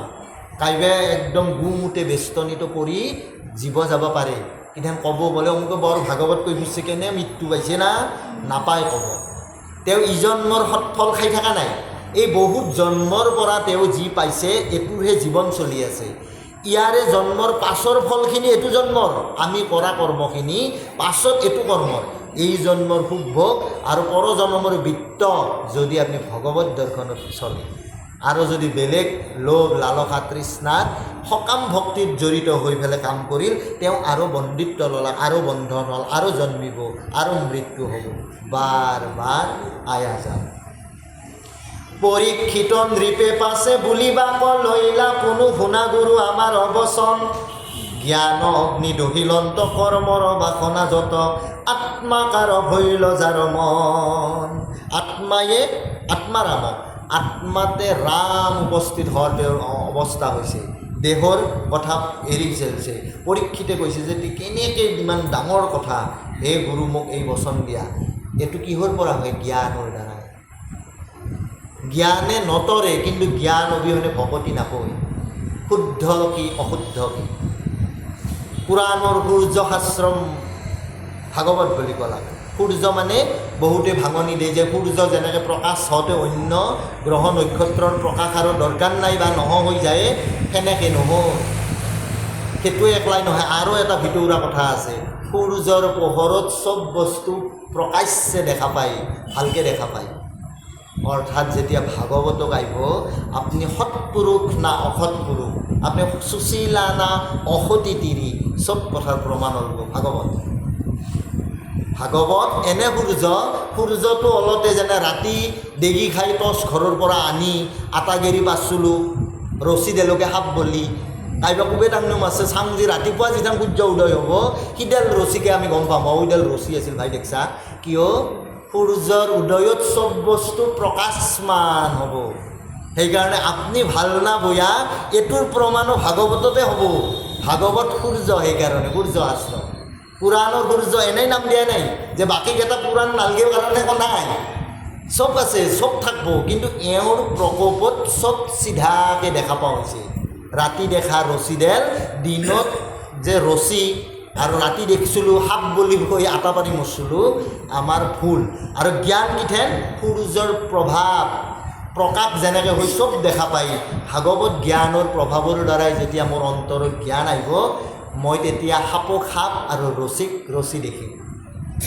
বুজি পাইছে না? জ্ঞান লাগব সেইকাৰণে। আৰু জ্ঞানৰ উদ্দেশ্য হৈছে ভাগৱত জ্ঞান। জ্ঞান অবিহনে আমি অজ্ঞানবশত কাম কৰোঁ। অজ্ঞান তিমিৰ নাখিয়া বিজ্ঞান দিয়ক প্ৰভুয়া মাক। ভিক্ষা মাধৱ গুৰু যে অজ্ঞান তিমিৰত দশ দিশে মহাচন্ন হৈ ৰৈ আছোঁ, মোহ মায়াটো অজ্ঞানতাৰ কাৰণ। যেতিয়া জ্ঞান আহিব, তেওঁ জ্ঞানী হৈ গ'ল, তেতিয়া তেওঁৰ প্ৰকাশমান হ'ল। জ্ঞানে আমাক ফৰকাল কৰি দেখায় শুদ্ধ কি অশুদ্ধ কি। হেন যোগী সমস্তৰ যোগ সিদ্ধি যত মানে মোকলয়া ঘূৰি ফুৰি পাছে। যোগৰ ঐশ্বৰ্য গণে অনৰ্থ কৰিবে কিবা, তাক সম্বাৰ কৈত মন্দ আছে। তুমি বিনে কোনে মৰছে দিবে সংশয় ঘৰ, শৰণত কৰো নমস্কাৰ। হেন শুনি হুকমুনি বুলিলন্ত মনে গুণি, শুনাবা প্ৰবচন আমাৰ। পৰীক্ষিত আৰু সুখদেৱৰ কথন, আৰু তেওঁ গুৰু মানি সিদ্ধ হৈ গৈছে। গুৰুৰ সমান দৰ্শন দিয়ন্তা কোনো নাই। দৰ্শন মানে দৃশ্যৰাজি, দৰ্শন মানে তত্ত্ব, দৰ্শন মানে দেখা কাৰ্য। কিন্তু যিটো ফিলচফি, আমাৰ দৰ্শনৰ উদ্দেশ্য ফিলচফি। ইয়াৰ মাজত থকা দৰ্শন কি? ভাগৱতৰ দৰ্শন কি? যে কেৱল ঈশ্বৰ বুদ্ধি, গুৰু মান্যতা আৰু সন্তৰ সংগতি, এই তিনিটা ধাৰা প্ৰবল ৰূপে বহি থাকে ভাগৱতত। পাইছে না? ঈশ্বৰক মানবা লাগিব, গুৰুক পালিহে ঈশ্বৰক পায়।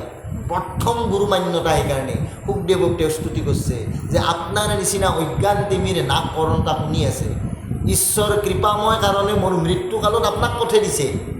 আজিও যে আমাৰ মনোসংযোগ, আমি ভাল হওঁ বেয়া হওঁ, বাপজনাক আমি লগ পাইছোঁ, তেওঁৰ বয়স কিমান, আমি গপচ মাৰি ক'ব পাৰিম যে সিজনক আমি লগ পাইছিলোঁ, একেলগে বহিছিলোঁ, একেলগে আমি নাম কৰিছিলোঁ। এই সময়ত আমাক এনেকৈ মানুহখিনিক ৰাখছে। এই সময়ছোৱা এৰি বহুতে গুচি গৈছে, এই সংগ পোৱা নাই বা এই সংগ বহুতে আহিব পৰা নাই, সময়টো তেওঁক দিয়া নাই। ঈশ্বৰে যাক যেনেকৈ কৈছে, আপোনালোকক আজি মুখামুখি হ'লোঁ, আহাবাৰ বহতে কিন্তু কাইবা কাইবা আমি নাথাকিম। ময়ো যাব পাৰোঁ, আপোনালোকক কোনোবা যাব পাৰোঁ, আৰু এনেকৈ সভা নবহিব, বহি থাকিব মানুহকেইজন বেলেগ বেলেগত বহিম, আজিৰ স্থিতাৱস্থাত মানুহকেইটা নাথাকোঁ। গতিকে এই যে আমাৰ যাত্ৰাপথ, তাতে গুৰুই আচল মাৰ্গদৰ্শক। আৰু সুখদেৱক পৰম গুৰুৰূপে পাই ঈশ্বৰৰ কৃপা সদৃশ তেওঁ কৈছে, এই ধাৰণাৰ ভেদ আপুনি ভাঙিব পাৰিব, প্ৰভু মোক কওক তেওঁৰ কিয় এনেকুৱা অৱস্থা। হে বাপ তুমি বিনে কোনে মোৰ চেদিবে সংশয় ঘৰ, চৰণত কৰ নমস্কাৰ, হেন শুনি হুকমুনি বুলিলন্ত মনে গুণি, শুনা বাপ বচন আমাৰ, যি কথা পুছিলা মানে সবে সত্য স্বৰূপত, কিন্তু এক ঘাটি আছে তাত, পৰম দূৰ জনমন নাহি আৰথিত আন, অবিশ্বাসী সাক্ষাতে কিৰাতবিলাকে তৎক্ষণাত কথা বদলৈ বুলি কৈছে গুৰুজনাই। আৰু সেইকাৰণে মনটোও আমাৰ তৎক্ষণাত তাৰ স্থিতিবিলাক বদলে থাকে। আজি এনে অন্তৰসংগ, কালি অসৎসংগ, আজি বোলে বা এইটো ভাল এনে আজি নিৰামিষ কৰিছোঁ, আপোনালোকৰ ভকত মাতছোঁ না, বাবা বৰ উত্তম কথা। আৰু যদি কয় বোলে নহয় বাপা অলপ মাছ চাছৰ যোগাৰ কৰিছোঁ, বৰ উত্তম, এতিয়াও ভাল, ৰামতো ভকত, হৰিতো ভকত। এনেহেন স্থিতাৱস্থাত নাই, কায়ে কৰে, মনটোই কৰে। মনটোক নিষ্ক্ৰিয় কৰাৰ কাৰণে, মনটোক সন্তাপিত কৰাৰ কাৰণে, মনটোক সংযোগ কৰাৰ কাৰণে শংকৰ গুৰুৰ বিশাল প্ৰচেষ্টা। প্ৰথম বৰগীত তেওঁ মনক লৈ, মন মেৰিৰা মচৰ নহে লাগো,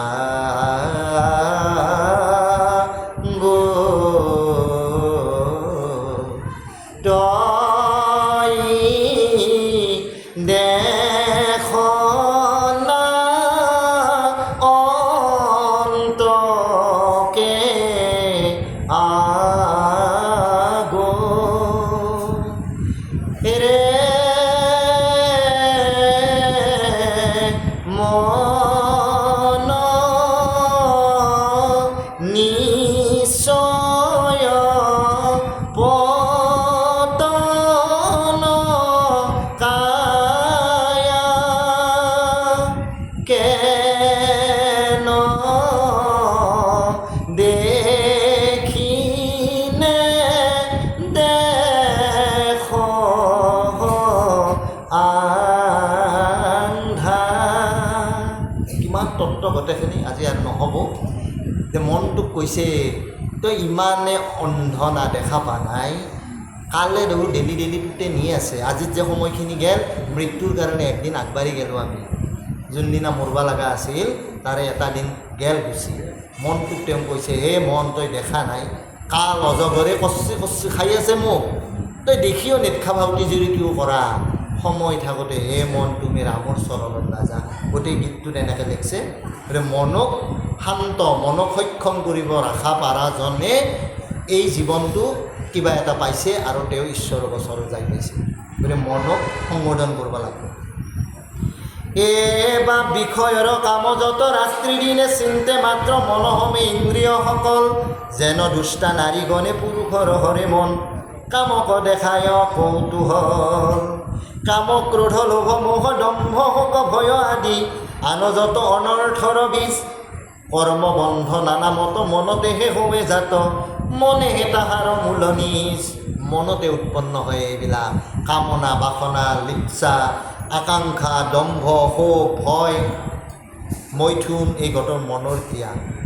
মনে যদি তাৰ মতে কামটো নিসিজে ক্ৰোধ উৎপন্ন কৰোঁ, ক্ৰোধৰ ফলত গালি গালাজ হয়, মাৰপিট হয়, কেছ দি হয়, দম্ভ অহংকাৰ বাঢ়ে। গতিকে চব চাই ইয়াৰে গুৰিটো কায় ইমান যতৰ মন।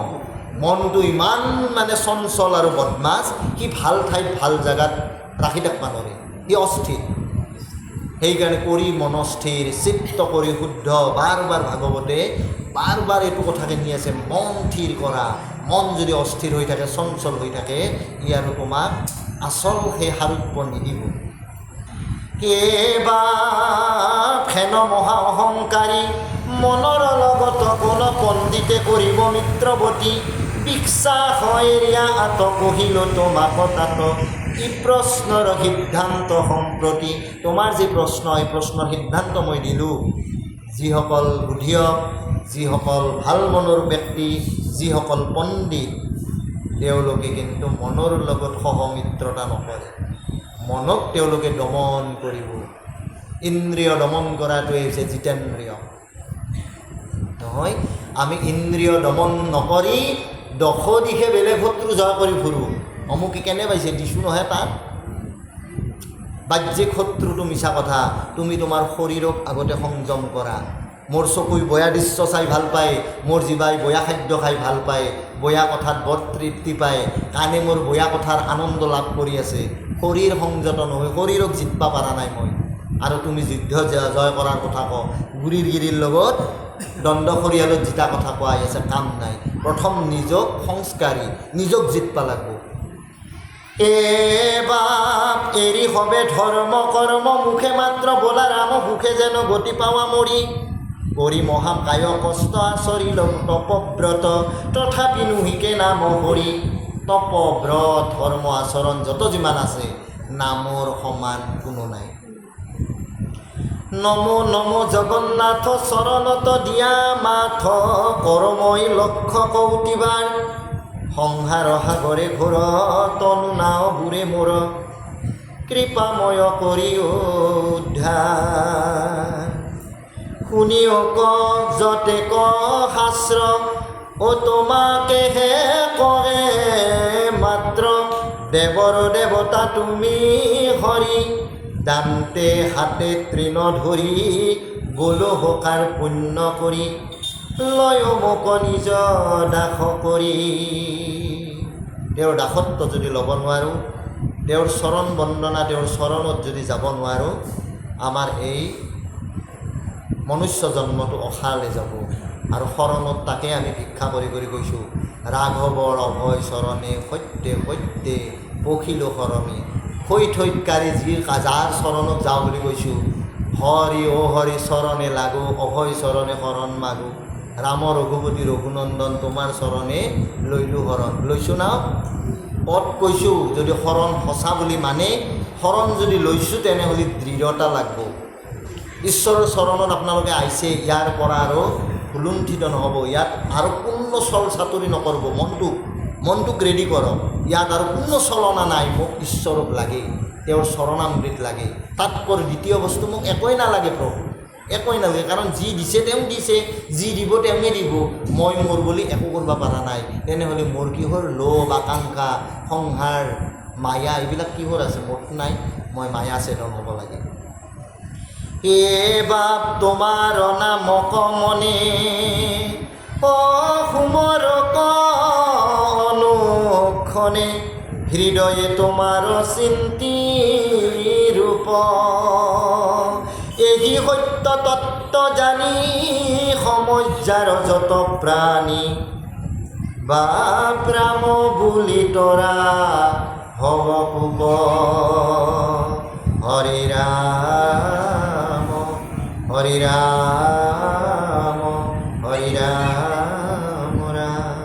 তোমাৰ নামক মনে, অসুমৰ অনুক্ষণে, হৃদয়ে তোমাৰ চিন্তি ৰূপ, এই সত্য তত্ত্ব জানি, সমস্যাৰ যত প্ৰাণী, বাপ ৰাম বুলি তৰা হব কোপ, হৰি ৰাম হৰি ৰাম ৰাম ৰাম ৰাম। কৃষ্ণ কৃষ্ণ কৃষ্ণ। এৰো নহয়, ঋষভদেৱৰ দেহ ত্যাগ অহাকালি আপোনালোকে স্মৰণ কৰি দিব, যিজন আহি কৃষ্ণ। কৃষ্ণ কৃষ্ণ জয় রাম বলা, জয় নারায়ণ বলা, জয় কৃষ্ণ বলা, ও হরি বলা, ও হরি ও রাম। মই দুরাচার কেবলে তোমার অপরাধী নারায়ণ।